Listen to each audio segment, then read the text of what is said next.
আসসালামু আলাইকুম। সত্যের কণ্ঠ 24 ফেসবুক পেজে সবাইকে স্বাগত জানাচ্ছি। আমি সাজেদুল করিম। আজ শুক্রবার 11 জুলাই।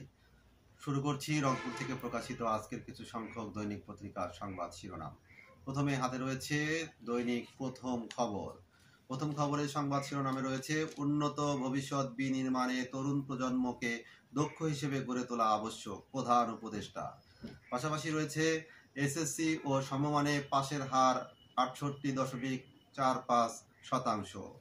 দৈনিক প্রথম খবর।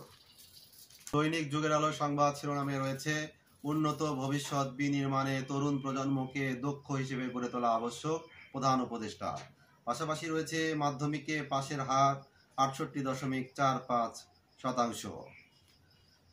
পাশে আরেকটি সংবাদ শিরোনাম শাপলা দোয়েল বাঁধ প্রতীক তালিকায় যা যা থাকলো। দৈনিক যুগের আলো। এই ছিল রংপুর থেকে প্রকাশিত আজকের কিছু সংখ্যক দৈনিক পত্রিকার সংবাদ শিরোনাম। নিয়মিত সংবাদ জানতে চোখ রাখুন সত্যের কণ্ঠ 24.com ও সত্যের কণ্ঠ ইউটিউব চ্যানেলে।